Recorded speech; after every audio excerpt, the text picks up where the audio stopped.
Welcome to Full Speed Impulse, where dreams are built and usually broken. Alright, what's up everyone, to another video of Full Speed Impulse, and today is a big day for us. We are back with the Klx140. We've waited years for this, talked about it. Suspension upgrade finally happening. That suspension is just so darn soft. It's really taken a lot of the riding out of the bike. I mean, it was always a good comfort Cadillac machine on the trails and all that, but when you really want to rip, she's just super duper soft. So now they finally came up with an upgrade for the rear shock for us. That's super easy. Now we can upgrade the front. So now that being said, we got all our suspension here. We're ready to do the videos, guys. Let's get at it. All right, so as you can see, we already got a head start, guys. We got the front wheel off. All you're gonna do is undo your bolt here, slide her out. We got this all loosened up. We didn't know how tight our caps were gonna be, so we started working on those just a little bit, broke them free. They weren't tight at all. Honestly, the most tightest thing was these darn bolts to your caliper. And we just put a bucket here just so you're not, don't let it just hang from the hose and all that, taking a chance of maybe hurting your hose or whatever. Just put it so she's not hanging on the hose. Not a big deal. So everything's loosened up now to where we can break these completely free and should be able to slide the tubes right out. Then we're gonna pop those caps off and we're gonna see what's what. And hopefully that these BBR 140L springs fit in our 140. BBR says they will.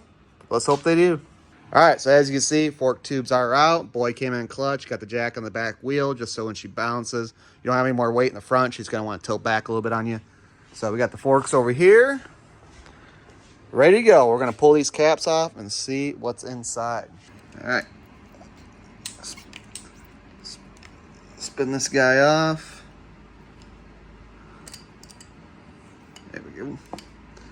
Hopefully the spring doesn't come blowing out at us. Never had these forks off before. I've done the 110s now, but I haven't done the 140s. All right. Sweet. No silly clips. This is going to be easy, guys. So what we're going to do, we're going to pull out all our internals here. All right, guys. We got a rag down. It's one piece. Tube. And we're going to compress here. Whoop. Next piece, kind of keep track of what we got here. All right, we're gonna make a mess with that. All right, so you're gonna pull your spring out. We're gonna get all our fluid drained, but we gotta find a nice bucket or something like that to get this in so we don't make a huge mess. All right, so we're gonna take this, we're gonna drain out, we'll stick it, oh. I think she was due for fluid change. So we got that. Yeah, buddy. So I'm curious now to measure up and see what the difference is between these springs and the 140.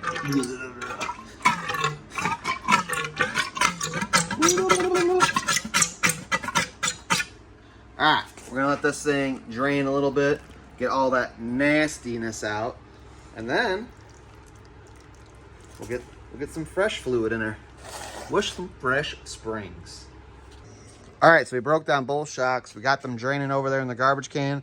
Not all the fluid, just we put all the fluid, main fluid in there, and we're just letting it drip, whatever's left in there. All right, so here's our new spring right here, and you can see it's a lot tighter and thicker, and the difference is it's probably just like a smudge. Look at that. So that's the difference in length. Maybe, that's even. Yeah, just a little bit longer, guys. Not by much. That is going to be a-okay. Hopefully stiffen it up, and we're going to put some 15 weight in there. A little sneak peek action on our next video. This guy here is the whole reason why we're able to do suspension for the KLX 140. It does not have an option for a heavy-duty BBR rear spring. For your L's, your G's, yes, but not for just your standard 140. And this is an 08. So there was no L or G. So, yeah, buddy. But those are probably about done dripping and all that. Let's say we get those things dialed in. All right, so we are ready to put these things back together. We have our fork oil here. We're going to go with 15 weight. I'm hoping we have enough in here. So we looked up a couple of measurements, guys, and it says either 10 ounces and US, or you do 296 on the old milliliters.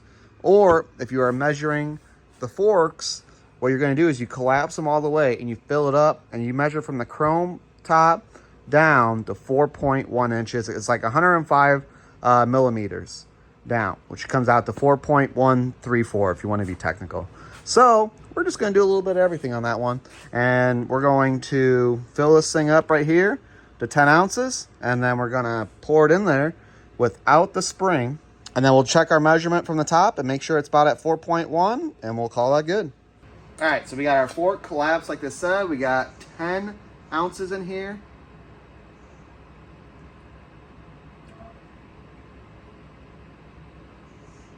Fill this pup. Oh!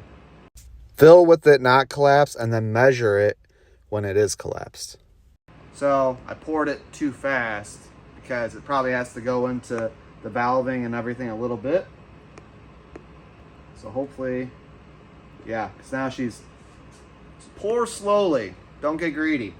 Whoopsies. See? Lessons, you know. See, we did have enough fluid, but now we probably don't have enough fluid to do the job. All right. Well, yeah. Clear. The fluid's supposed to be clear, not metallic silver. So, you got a little oil in there. It's a good time to shine your fork up. Make her look pretty. All right, so even though we spilt a little bit, it wasn't much, guys, and it looks like we are pretty darn close. So what you're gonna do is you're gonna take your tape measure, 4 inches, and you're gonna run her down like that. And we're gonna go to 4.1, which is about like that. And whoo, she's full.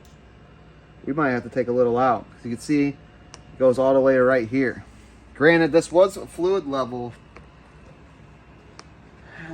Might be just a smudge much.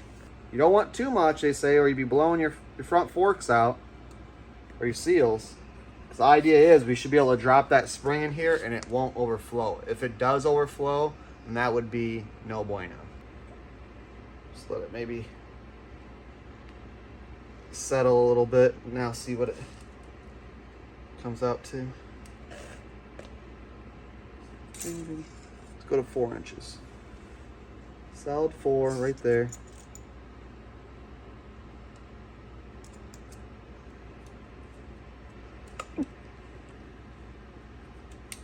Biggest thing too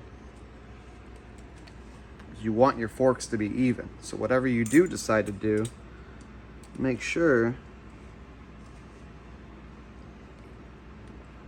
that it is even. Looks like it's barely just tapping the edge now, right? Yeah.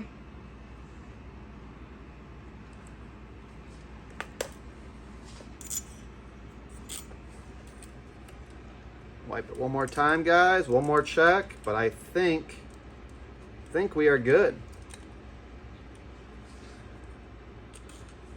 4 inches. Boom. Oh yeah. Just barely tapping it. That's money right there, guys. So when we're pouring this in, we'll make sure that we go maybe just a little bit under that 10-ounce mark. But we should be good. So let's drop our stuff back in here. And slow, guys. Spring first. I don't think it matters which way. Okay, spring is in. And you don't have to have it collapsed anymore. I just wanted to make sure that the oil wasn't going to spew out. Put your washer next in there. Just gonna, just like that. Then you're gonna have your tube. Wipe that down real quick.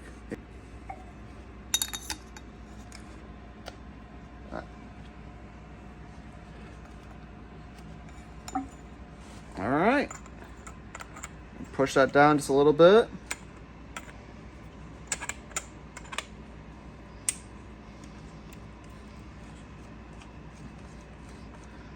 Tighten that thing up and you are good to go. Make sure your seal sits in there nice.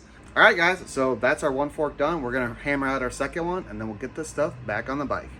All right, guys, we got our forks snugged back in there and we got them right at the perfect level. Make sure you keep it even on both sides or it probably will be a little weird. Like I've showed you guys before, just slide your bolt through. As long as it goes through with no fuss, you know that they are dead even. We are going to start snugging this stuff up. You don't want to just snug one real tight. You want to kind of work your way around like kind of like a crisscross, and then we'll get down to torque specs and all that stuff. But we're going to get everything snugged up, wheel on, all that good stuff, and then we'll torque them down, and then the front will be good to go. And then on our next video, we'll be doing our rear shock on this thing.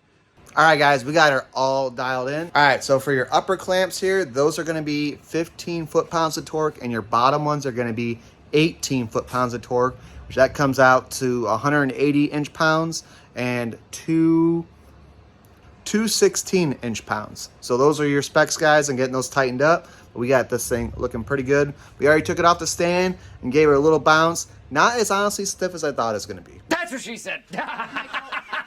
And I was using a 15 weight fluid, might have to go up to 20.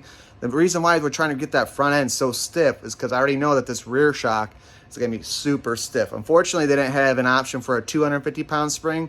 All they had was an option was for a 350-pound spring, which would be your MX style is what they say, which means it's going to be super stiff. So until they come out with the 250-pound spring, it's kind of what we're stuck with right now. Not a big deal. But I would assume they're going to come out with something soon as far as options and all that, whether it's maybe this year or maybe next year. But either way, we're going to make it work. So one last look at her, guys. Got her all sealed up, dialed in. Everything's buttoned up. And yeah, now time to get to the rear and all that. So we also have a big trip coming up here real soon where we'll be excited to test this bike out and see how it actually performs and all that. Make sure you hit that subscribe and that like, and look for that next video coming, guys, on that rear shock install. But until next time, guys, we'll see you later.